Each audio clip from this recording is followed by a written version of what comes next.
nosotros como radioperiódicos independientes, a partir de la fundación del radioperiódico La Verdad, hemos tenido una época muy sufrida. Yo creo que en el equilibrio de los triunfos y de los sufrimientos pesó más, digamos, la angustia, porque el radioperiódico La Verdad nació en una época coyuntural de rebelión política. Acababa de triunfar la Revolución Cubana, vino después Holanda y Mollejones con Pedro Joaquín Chamorro, y prácticamente la etapa de la insurrección. Acababan de matar en 1956 a Anastasio Somoza García. Ya había convulsión política, pues, y en medio de ese ambiente fue que nació el radioperiódico La Verdad. Y la realidad de las cosas es que desde que nació La Verdad, nació como un radioperiódico opositor, definitivamente antisomocista. Esa era su característica. Luego, con el tiempo, vino la ley del Bozal, inspirada, pues, y prácticamente instaurada por el doctor Julio César Quintana cuando era ministro de Gobernación. Y como derivado de la ley del Bozal, vino el famoso Código Negro de Radio y Televisión, que penaba, pues, a la radio con el artículo 47 con multas verdaderamente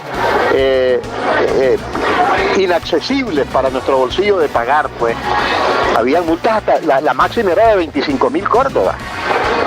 Luego seguían las de 10.000, la de 5.000 y la de 1.000, que era la más pequeña.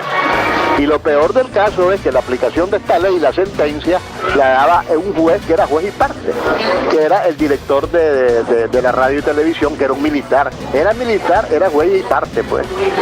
Pero las sentencias nos obligaban a nosotros a pagar esa cantidad de dinero. En esa época yo no sé cuánto serían 10.000 córdobas ahorita. Creo que sería un capital con el proceso de devaluación que ha habido, pues, de la moneda. Entonces nosotros teníamos que pagar esa cantidad, además sufríamos mucho porque por cualquier cosa nos llamaban, nos ponían sensores, etcétera, pues. Pero aún así trabajamos y perduramos durante mucho tiempo. Hubo una ocasión en que clausuraron definitivamente el radioperiódico, clausuraron también el Radio Mundial, pero había el derecho de apelar al Ministerio de Gobernación, y ahí algunas veces o se mantenía o se bajaban las multas. El colmo es que una vez nos multaron por haber entrevistado a un curandero de nombre Nando, que estaba muy de moda en Jinotega, pero como Nando era muy mal hablado, a cada rato decía jotazo y hueputazo, y que aquí el director de radio, digamos, de una manera puritana, consideró que esas eran palabras inmorales y que había que sancionar. A mí nos pusieron 10.000 córdobas. Bueno, en fin, ¿para qué te cuento si son muchas las cosas? El radioperiódico, el periodismo independiente, ha tenido mucho que pagar, ha sido prácticamente un baluarte, una columna, digamos, dentro de la libertad de expresión. Considero que en ese tiempo de ninguna manera podía decirse que había libertad de expresión.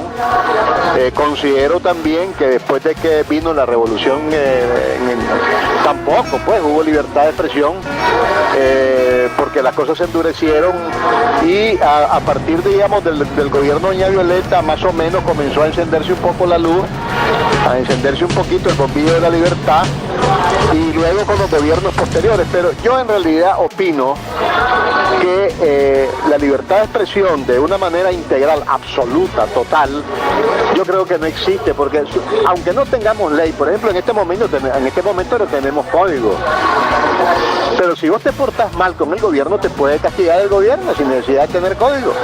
Con solo el hecho de que a Freddy Rostrán lo aíslen y no le pauten y lo pongan en lista negra y no le manden ningún anuncio, ya indirectamente en ese momento están atemorizando y castigando a Freddy Rostrán, sin haber ley, pues. Entonces, incluso, pues, aún en los renglones de la iniciativa privada, yo recuerdo que en una época en la Radio Mundial, en el radioperiódico dijimos que ya había llegado una señora con una botella de Coca-Cola y anunciado que había aparecido una cucaracha, pues ahí. Lo dijimos nosotros, pero como la Pepsi-Cola se anunciaba ahí, nos dijeron que eso, pues, atentaba contra los intereses de la radio.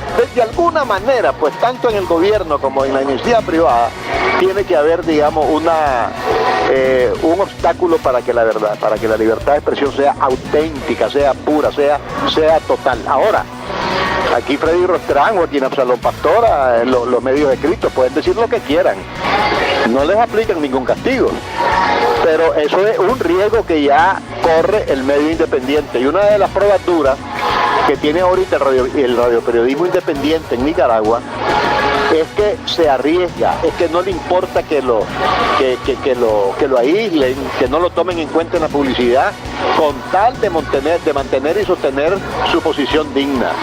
Porque ha habido colegas que se han rendido y han tenido medios independientes, pero que a última hora han entregado la valija, pues, y dicen, no, yo tengo que comer, pues, y no puedo seguir en esto. Pero han habido otros que con mucho decoro han mantenido su posición, y este es un aspecto de dignidad que verdaderamente ahora nosotros lo estamos viviendo, digamos, como directores de medios independientes en estos momentos. Nosotros mantenemos nuestra independencia y bueno, y ahí estamos en la lucha, pero no comprometidos, digamos, con ninguna de los partidos políticos, con ninguna institución, sino que manteniendo, digamos, nuestra libertad de decir lo que definitivamente esté de acuerdo, digamos, con el pundonor, con la objetividad y con la noticia telecom, pero es muy difícil mantener un radio periódico independiente en este momento, y además con todos los antecedentes que yo te he mencionado, si hacemos nosotros un balance vamos a establecer y llegar a la conclusión de que han sido más las penas que las alegrías.